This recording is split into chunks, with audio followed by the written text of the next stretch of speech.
Entonces esto de aquí es lo que vimos en la clase anterior, clase 17, que fue estabilidad y análisis de circuitos con realimentación. Y lo pongo como motivación porque la estabilidad en un circuito electrónico es tan importante y el análisis de un circuito con realimentación es tan importante que hay una cita por ahí de un profesor de MIT, no encontré, estuve buscándola recién, que decía que según él un ingeniero eléctrico no podía graduarse como tal si no entendía bien estabilidad. Y es así de clave, estabilidad y realimentación. Y nosotros vemos este circuito, por ejemplo, y ya aprendimos que llevarlo a algo, a un esquema de este estilo es muy difícil o imposible. Entonces descubrimos que en realidad lo mejor es usar esta técnica de análisis de razón de retorno, en que uno agarra cualquier elemento como una especie de fuente controlada, la saca, pone en su lugar una fuente de prueba, ve qué es lo que aparecería en la fuente que uno sacó, y esa razón, con un signo menos delante, se llama razón de retorno y corresponde a TDS. Y TDS es en efecto el A por F. Y ese A por F es lo que nosotros finalmente analizamos. Nosotros no analizamos, insisto en esto porque es muy importante, nosotros no hacemos 1 más TDS igual 0 y eso implica polos, porque eso es muy complicado de analizar. En cambio nosotros analizamos TDS y a partir de ese TDS nosotros sacamos conclusiones. Y el TDS nos entrega información del margen de fase, que es una medida de estabilidad del circuito. Cuán bueno es el margen de fase, nos dice cuán buena es la estabilidad. Y eso además nos da medidas de el error en el error permanente, ¿cierto? Que tiene que ver con 1 partido por T0. Nos da una medida también del ancho de banda al lazo cerrado, que descubrimos que era omega C. Omega C, la frecuencia de crossover de TDS, es el ancho de banda al lazo cerrado. Y eso es como, wow, como notable. Y, y es bueno saber esto porque les va a servir más adelante. Entonces, ya, súper bien. Tenemos este método ya súper aceitadito, funcionando bien, ningún problema.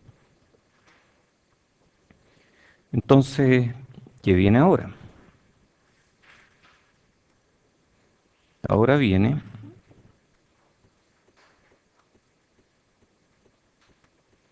cómo simulamos la ganancia de lazo, porque eso es algo que nadie se preguntó la clase pasada.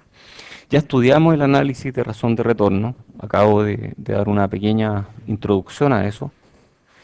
Herramienta importante en el diseño de circuitos integrados analógicos que nos permite caracterizar amplificadores realimentados en términos de estabilidad, ancho de banda y precisión estática. Tal cual, eso es lo que acabamos de mirar. Nos gustaría validar nuestro análisis mediante simulaciones para TDS. Sin embargo, es imposible sustituir una fuente dependiente interna del modelo del transistor. O sea, los transistores tienen una fuente controlada, GM, en su modelo AC, y nosotros no podemos meternos dentro del modelo AC del transistor en una simulación y reemplazar esa fuente por una fuente independiente. Entonces, en esta sección, que es esta clase, vamos a aprender el método de Middlebrook para simular la ganancia de lazo. Este método resuelve el problema de tener que abrir el lazo en un punto ideal. Entonces, vamos a mirar este ejemplo, que es lo mismo que veíamos en la clase pasada, ¿cierto? Un ejemplo súper parecido. Esto probablemente corresponde a qué circuito. ¿Me ayudan o no? RFCF tiene un GM. Un GM ya podemos decir que un transistor. ¿Por qué?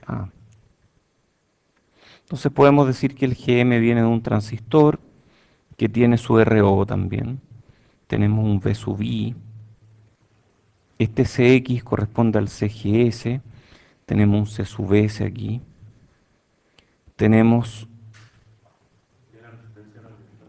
tenemos una resistencia realimentando entre entrada y salida, SRF, sí, muy bien. Tenemos un C sub F. Y aquí tenemos probablemente una fuente de corriente. Y ese es nuestro circuito, eso es lo que estamos analizando. Y eso es lo que queremos mirar. Y ya, pues fácil, agarramos esto y lo llevamos a Spice, ¿cierto? Pero ¿cómo calculamos? Hoy aquí falta un punto y aquí también. ¿Cómo calculamos la ganancia de lazo? Porque finalmente aquí hay realimentación. Ya, ok, yo sé que este circuito así como es, va a ser estable, yo lo sé.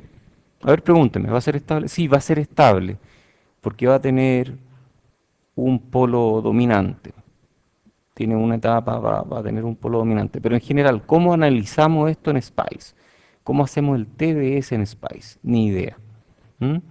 Entonces, queremos simular esto y el modelo del transistor, el modelo interno que usa Spice, se parece a algo así. Y es complicado. Ah, qué raro, aquí hay cosas que no hemos visto. Está CGS, CGD, que en realidad Spice lo considera como transcapacitancia, CBS, CBD, hay RD y RS. Esos nunca los pescamos nosotros, son la resistencia del contacto, de la difusión. Son chicas, pero igual Spice las considera. Está GM, está GMB y tenemos GDB y GBB. ¿Qué serán esas cosas? GBS. Ah, esas son conductancias. Ok, pero nosotros generalmente decíamos que queríamos romper el lazo en un punto ideal y el punto ideal es una fuente controlada. Entonces queremos sacar esta fuente controlada, poner en su lugar una fuente independiente y luego de eso ver lo que pasa alrededor del lazo. Lo malo es que en la simulación no hay acceso a estos dos nodos. Nosotros no podemos romper un transistor en una simulación. En pequeñas señales, re fácil, aquí ya lo hicimos, ¿cierto? Sacamos esta fuente, la movimos para acá y pusimos aquí una fuente independiente. Eso es en análisis a mano, pero en simulación no podemos hacerlo. Entonces, ¿cómo lo hacemos? Hay una solución típica que es, bueno, aquí está el mismo circuito que teníamos acá, este mismo. ¿Cómo analizamos el lazo? Entonces, una forma de hacerlo es analizar, es meterle una señal en un punto subideal. Entonces, al igual que antes, tiramos a tierra nuestra entrada y abrimos el lazo. ¿Cómo abrimos el lazo? Bueno, ahí rompimos el lazo, aquí, justo aquí. Esto normalmente está así, cortocircuitado, y nosotros rompimos el lazo. Entonces le pusimos una fuente de prueba que queremos acoplar aquí. Entonces, para acoplar esa fuente de prueba, en DC vamos a decir que aquí no hay corriente. Entonces, en DC podemos reemplazar este cable por una resistencia enorme de 1 gigaohm y no cambia mucho el nivel DC, a menos que por aquí si hubiera algo de corriente. Entonces ahí ya estamos omitiendo un problema. Luego decidimos acoplar capacitivamente con un capacitor de 1 kilofarad. ¿Por qué 1 kilofarad? Es enorme para que funcione súper bien a todas las frecuencias, ¿cierto? Hasta prácticamente DC. O sea, esta constante de tiempo es enorme y de esa forma esta entrada queda acoplada acá y luego podemos ver qué es lo que sale ahí y eso de ahí va a producir un efecto aquí y ese efecto aquí podemos verlo como la señal que retorna. Ese sería el V sub R, ¿cierto? Esto que está acá, el V sub R, y nosotros calculamos menos VR partido por VT. Pero es difícil que la polarización de C funcione bien, porque como dije antes, aquí hay corrientes de fuga que generalmente no pescamos mucho. Este método es impreciso. Es difícil estimar la carga aparente, porque, por ejemplo, aquí yo lo que hice fue remover, fue desacoplar este nodo, o sea, yo lo que hice fue abrir estos dos puntos. Normalmente este nodo, veo ve una carga entera que incluye la carga del transistor de entrada. A ver, ¿cómo eso? Claro, po, cuando yo muevo este nodo mueve a su vez este nodo. Y este nodo tiene colgando la capacitancia del transistor de entrada. Entonces, yo aquí quitarle la realimentación, estoy eliminando la carga del transistor de entrada sobre este nodo. Entonces este nodo tiene que ver esa misma carga. ¿Cómo lo hacemos? Bueno, pongamos un capacitor y ese capacitor va a ser la carga aparente que desconectamos del circuito, pero que al momento de desconectarla cambiamos el circuito. Entonces no queremos cambiar el circuito, ponemos un capacitor que hace las veces de carga aparente. ¿Cómo estimamos esa carga aparente? A ver, ¿alguna idea? ¿Cómo estimamos la carga que desconectamos al momento de abrir el lazo?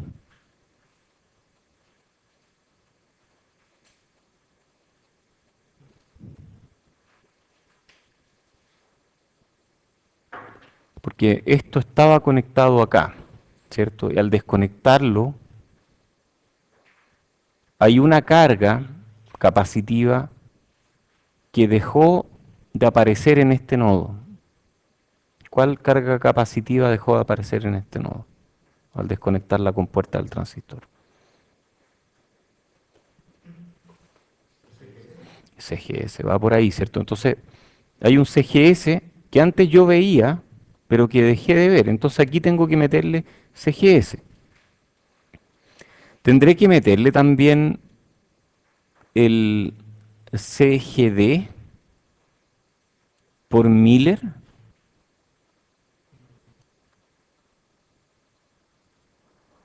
O tal vez el CGD en realidad quedó en paralelo con este. Ah, ¿cómo lo hacemos? ¿Ponemos el CGD aquí? ¿O ponemos el CGD por Miller ahí directamente? Hay que tomar una decisión, claramente. Entonces, no es fácil estimar la carga aparente y el resultado del circuito que yo voy a simular finalmente va a depender de decisiones en la aplicación del método. ¿Pongo el CGD aquí o pongo el CGD aquí, multiplicado por la ganancia? Entonces, no es fácil simular la ganancia de lazo desconectando el lazo, porque hay que tomar decisiones respecto de cuál es la carga aparente que dé mi circuito. Entonces, el resultado va a ser dependiente de quién lo haga y de las decisiones que esa persona tome. Entonces, esto no es ideal, ¿de acuerdo? No es algo ideal. ¿Qué nos gustaría hacer en cambio? Nos gustaría generalizar el problema de un lazo de realimentación y luego simularlo bajo una generalización. Entonces, Middlebrook, que es el mismo del teorema general de la realimentación, que alguien de ustedes me va a explicar en algún momento durante las investigaciones. Middlebrook, que también es el mismo de terapia técnica y el mismo del teorema del elemento extra, que en realidad él como que lo puso de una forma súper formal. Middlebrook, que era muy matemático, señaló que cualquier circuito con un único lazo de realimentación puede ser modelado de esta forma, como una transconductancia, ¿cierto? Que es una fuente de corriente controlada por voltaje, con una impedancia en paralelo y una impedancia al otro lado del lazo. Uy, yo veo que estas dos, Z1 y Z2, están en paralelo. Sí, están en paralelo, pero cualquier lazo se puede modelar de esta forma y yo generalmente podría romper el lazo aquí, inyectar una señal aquí, ver qué es lo que aparece de corriente aquí, esa corriente produce un voltaje acá y yo así puedo medir el lazo. Es posible demostrar que TDS es Gm por Z1, Z2 partido por Z1 más Z2. Es el paralelo entre esos dos. Entonces, siempre hay un punto no ideal, ok, porque no es un punto de impedancia infinito, no es un punto de impedancia cero. Entonces, un punto no ideal donde yo podría romper el circuito entre impedancias. Entonces, la pregunta es, ¿será posible romper el lazo aquí y hacer algo en Spice que permita no cambiar la carga aparente? O sea, que al romper el lazo, este nodo siga viendo esta carga y que al romper el lazo, el nivel de C de estos dos nodos sea el mismo y que la corriente de C aquí sea la misma. Esa es la pregunta. Porque si logramos hacer eso, vamos a poder hacer la simulación del lazo en Spice. Entonces hay un truco que no sé de dónde salió honestamente. Middlebrook lo formalizó, no en el sentido de que lo llevó a tribunales. Que hoy día mi hijo me preguntaba, papá, ¿qué es formalizar? Ya, lo hizo formal, ok, Middlebrook lo hizo formal, que el truco de la doble inyección. Entonces, Middlebrook decía lo siguiente, que uno puede agarrar un nodo arbitrario, no ideal, y hacer algo que se llama la doble inyección, que consiste en aplicar un voltaje AC de prueba e inyectarle una corriente AC de prueba. Y a partir de esos dos experimentos, uno tiene suficientes datos para obtener T, que eso es lo que queríamos hacer. ¿Cuál es la gracia de esta doble inyección? Si yo pongo un voltaje AC de prueba en serie, ¿cambio el nivel de C aquí? No cambia nada, ¿cierto? Si yo apago mi fuente AC me queda un cortocircuito, no cambia el nivel de C. Si yo inyecto una corriente AC de prueba aquí, ¿cambio el nivel de C? Tampoco. Si yo apago esta fuente desaparece y el nivel de C se mantiene. Entonces, este truco de la doble inyección no me cambia el nivel de C, no me cambia la carga aparente, que no me cambia nada. Lo único que hace es inyectar una señal, inyectar otra señal, y a partir de esfuerzos matemáticos uno puede llegar a T. Entonces, ¿cómo se llega a T? Primero uno define V sub I partido por V sub X, menos V sub I partido por V sub X, por definición es T sub V. Le vamos a llamar T sub V. Y uno puede llegar a que T sub V es este valor que está aquí, GMZ2 más Z2 partido por Z1. Luego, con esta otra inyección, aquí una inyección, otra inyección, doble inyección. Con esta otra inyección, uno puede llegar a que T sub I es más I sub I partido por I sub X. Y eso es GMZ1 más Z1 partido por Z2. Entonces uno puede calcular T sub V, uno puede calcular T sub I a partir de esto, simplemente calculando una razón entre voltaje y una razón entre corrientes.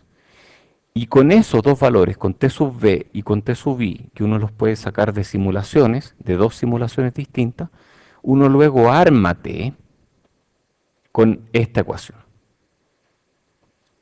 Ojo que TV es un bode. TV es una función de transferencia entre dos voltajes. Por lo tanto, TV tiene un diagrama de bode. TV es una función de transferencia de tipo voltaje partido por voltaje. TI es una función de transferencia de tipo corriente partido por corriente. Entonces TI es otro bode. Aquí es un bode. Y yo a partir de dos bodes, o a partir de, digo bode, pero en realidad esto es una función de transferencia, y esto es otra función de transferencia, a partir de dos funciones de transferencia, yo puedo armar una función de transferencia TDS, que tiene el bode que estamos buscando, que es el que queremos mirar, que queremos calcular la frecuencia de crossover, que queremos calcular de ahí el margen de fase, etc. ¿Cuáles son las ventajas de este truco? No hay un quiebre de C en el lazo. Como ya hablamos, el nivel de C en ambos casos se mantiene. Y todos los efectos de carga ya están incluidos. Entonces el método es medir TV y TI de manera separada y luego calcular T a partir de la fórmula. Súper simple. Este es un ejemplo de simulación. A ver, yo puedo hacer dos cosas aquí. Agarrar este circuito y simularlo dos veces. O agarrar el circuito y ponerle un pedazo de circuito que haga el truco de la doble inyección. Y eso fue lo que hicimos acá. Entonces, este pedazo de circuito hace el truco de la doble inyección. Por ejemplo, cuando yo quiero inyectar un voltaje AC, un segundo, cuando yo quiero inyectar este voltaje AC de esta forma, hago que esta fuente AC valga 1 y que todas las demás valgan 0 y quedo con este circuito. Y cuando quiero inyectar la corriente AC, apago los voltajes AC, dejo la pura corriente, y puedo medir I sub X e I sub Y en esta fuente. Renzo. Sale del álgebra. Eso es la matemática, eso es algo que no vamos a demostrar en el curso, pero sale del álgebra y está explicado en Middlebrook. Que es en el fondo calcular TV, calcular TI, y esto es, digamos, como una especie de aplicación del teorema del elemento extra, además. O sea, todo eso está junto al teorema general de realimentación. Entonces, como dije, hay dos opciones: ejecutar dos simulaciones en paralelo o hacer dos simulaciones, una y después otra. Que esta es la opción que estamos tomando.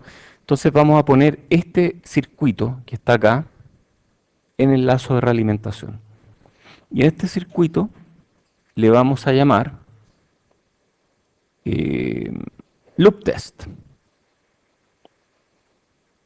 Entonces a este circuito le llamamos loop test. Y lo vamos a poner en el lazo de realimentación. Tiene tres fuentes el loop test. Cuando encendemos una de ellas, nos queda así. Cuando encendemos la otra, nos queda así. Y cuando apagamos las dos, el circuito queda igual como estaba originalmente, sin ningún cambio. Entonces, el loop test tiene dx, mid, a ver, vamos a ponerlo en otra lámina. ¿Dónde está? No, no está. Ya no importa. Hagámoslo aquí.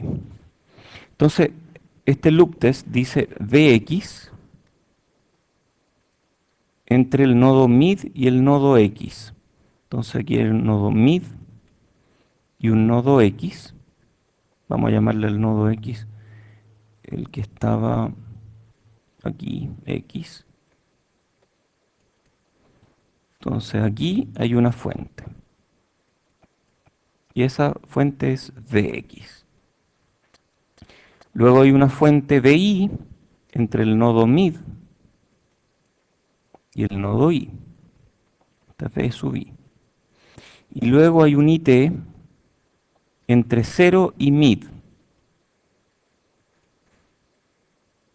Eso es i sub t. Entonces esto es esto mismo. Y esto mismo nosotros lo ponemos en serie en alguna parte del loop. Cuando inyectamos IT, hacemos que este valor valga 1 y que este valor valga 0. Cuando queremos inyectar B, en cambio, hacemos que este valor valga 0 y que este valor valga 1. Y de esta forma, nosotros luego en el visualizador de formas de onda podemos calcular T sub B haciendo un análisis AC. ¿Dónde está? Aquí AC. Calculamos T sub B como menos BI partido por Vx. Cuando hacemos que este vale 1 y este vale 0. Y luego en el mismo visualizador de formas de onda podemos hacer que podemos calcular T sub I haciendo que este valga 0, este valga 1 y calculando esa razón. Entonces podemos calcular TB y podemos calcular T sub I. Y de hecho los podemos grabar, porque ustedes en Spice, en LT-Spice, después de hacer una simulación, ustedes pueden exportar los datos de esa simulación como un archivo Excel, como un CSV. ¿Conocen eso, no? Comma Separated Value. Ustedes van a Spice y ponen exportar datos y les va a preguntar, ¿quieren que lo exporte de manera cartesiana o de manera polar? Yo lo exporto de manera cartesiana. ¿Qué significa cartesiano o polar?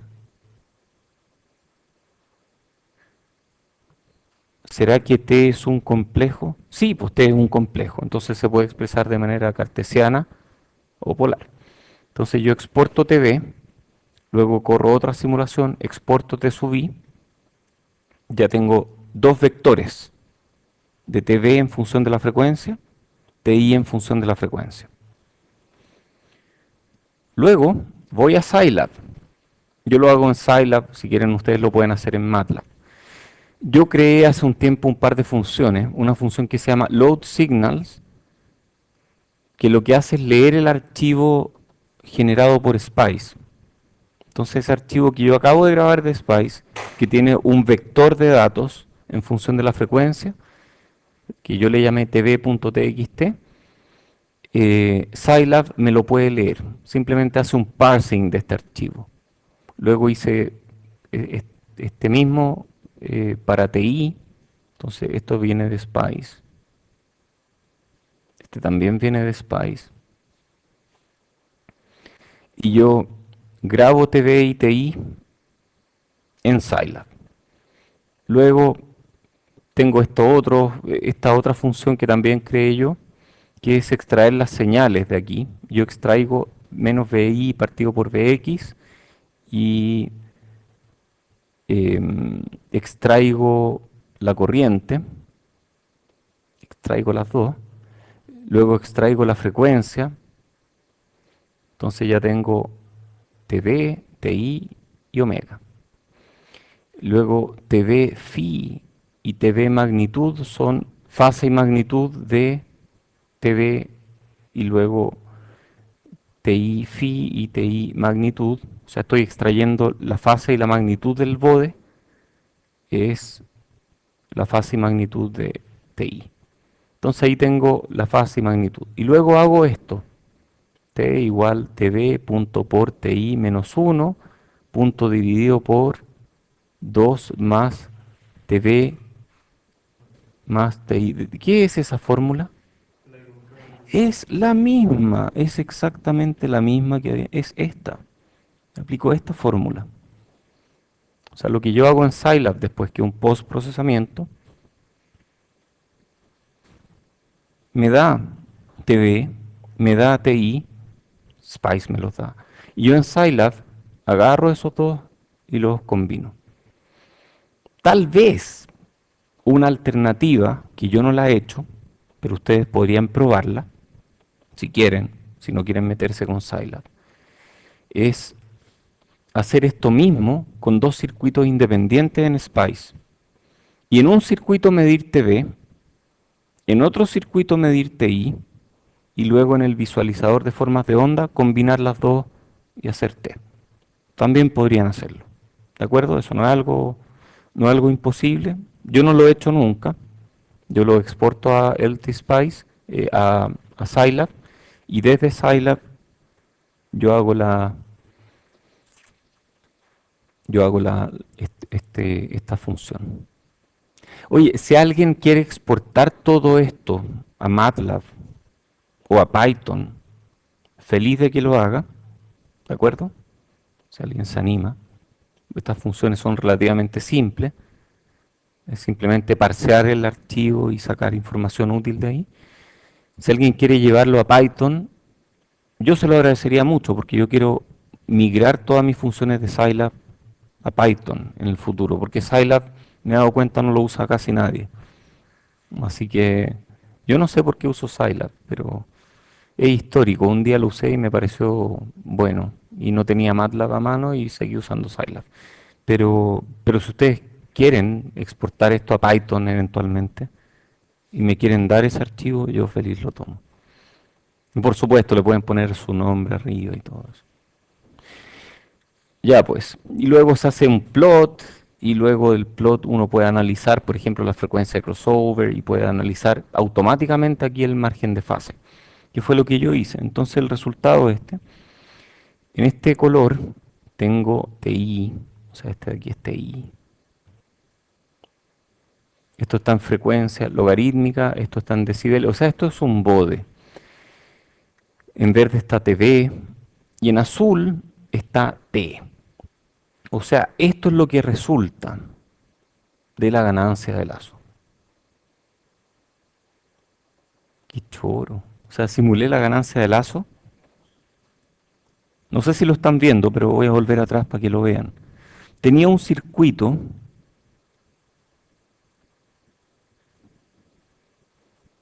que no podía simular en Spice, en ganancia de lazo, porque no puedo agarrar este transistor, romperlo, sacar GM, poner una fuente de prueba ahí, medir la otra cosa, no podía hacerlo. Entonces lo que hice fue el truco de la doble inyección. Inyecté algo ahí en serie, que ese algo aparece aquí en Spice como loop test. O sea, yo metí el loop test entre dos nodos aquí. Ahí está, loop test. Lo ejecuté con parámetros AI igual 0, AB igual 1, luego AI igual 1, AB igual 0. A partir de cada una de esas simulaciones calculé TI y TB, los exporté a Scilab y desde Scilab hice un postprocesamiento que me permitió calcular T, ahí está T en magnitud y en fase, y T en algún momento cruza el 0 decibeles. Entonces ese de ahí, ¿cómo le llamamos? Omega sub C.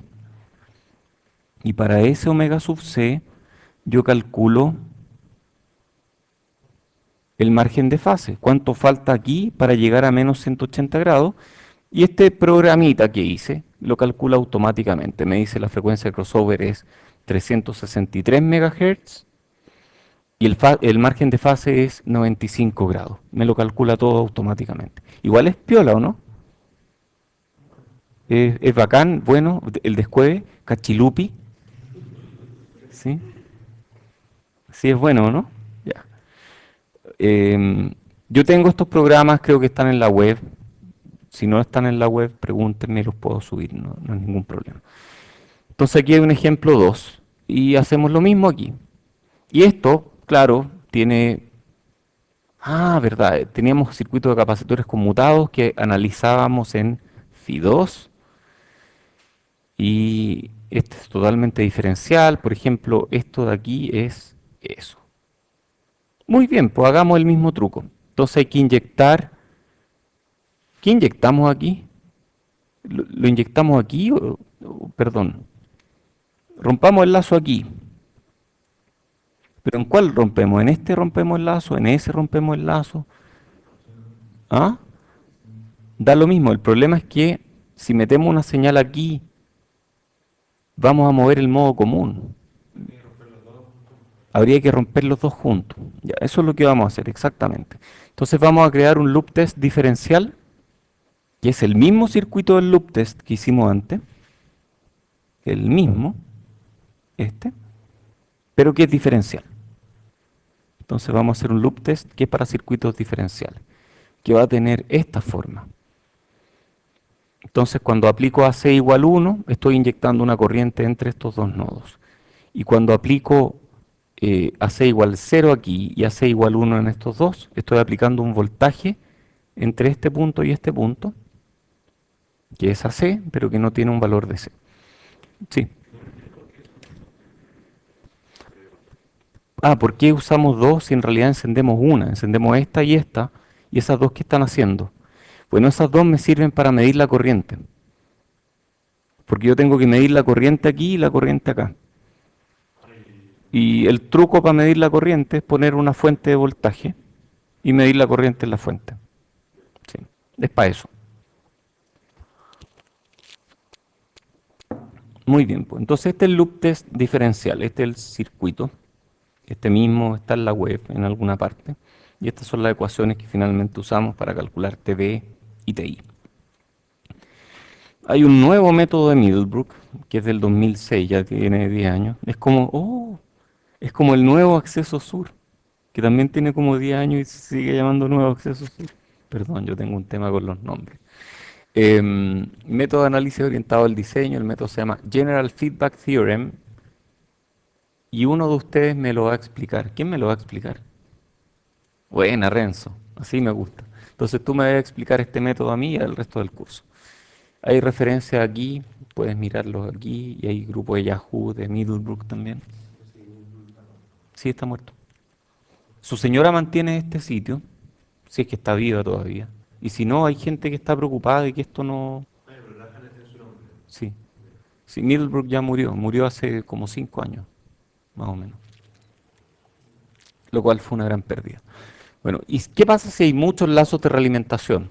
Uf, ahí se complica un poco la cosa. Renzo ya está medio arrepentido de haber elegido este. Oye, todos los temas tienen algo choro, ¿ah? Todos los temas los elegimos con pinzas porque son temas interesantes. todos me interesan de alguna forma. Bueno, ¿qué pasa si es que hay muchos lazos de realimentación en un circuito? Entonces, cualquier circuito práctico tiene varios lazos. O sea, por ejemplo, aquí, en este circuito, en este circuito, descubrimos que hay otro lazo. A través de CGD hay otro lazo ahí. ¿Lo ven? ¿No? Es terrible, pero hay otro lazo ahí. Chuta. Entonces, está en paralelo, sí, pero como lo analizamos, no es trivial. Y ese uno es un ejemplo, pero puede haber muchos más ejemplos, ¿cierto? Los circuitos totalmente diferenciales tienen lazos de realimentación para las señales de modo común y modo diferencial. Oh, de hecho, este de aquí es otro lazo de realimentación. O sea, los circuitos prácticos tienen muchos lazos de realimentación. Y hay, por supuesto, realimentación local a través de CGD, que es ahí es no intencional, a través de RSource, cuando tenemos degeneración, es así intencional. Entonces hay soluciones, descomponer el circuito en lazos independientes y analizar cada uno de ellos. Otra solución es reducir los múltiples lazos de control a uno solo, de control, digo, de realimentación, lo cual es posible cuando el lazo de realimentación local puede ser modelado como una combinación de una fuente controlada estable e impedancias pasivas. Eso es como hacer circuitos equivalentes con los lazos de realimentación. Y si hay un punto en común para todos los lazos de realimentación de manera simultánea, entonces nosotros analizamos la estabilidad usando ese puro lazo de realimentación colgándonos del punto común. Felipe. Como estos, por ejemplo. Como que aquí hay un lazo y aquí hay otro lazo independiente. Y estos funcionan en la medida que éste funcione y mantenga el modo común de la salida donde corresponda. Entonces, como que hay varias cosas que tienen que funcionar bien para que este amplificador ande bien. ¿Y cómo simulamos la estabilidad de todo esto? Bueno, hay que hacerlo por partes.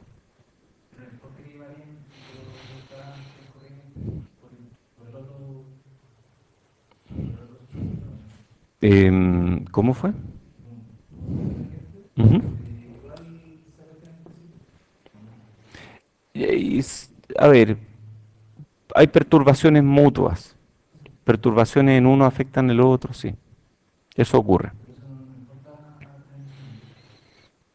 A ver, eh, ¿en qué sentido no nos importa? Es que no estoy seguro si entiendo bien la pregunta.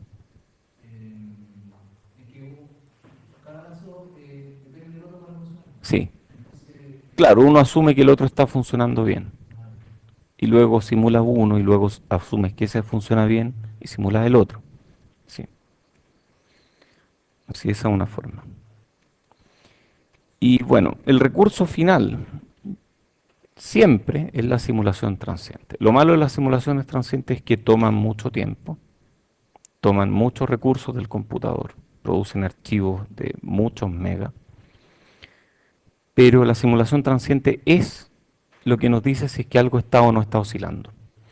Y es la prueba más segura. Entonces lo que uno hace es agarrar el circuito y uno pone excitación en escalón o en impulso en todos los nodos.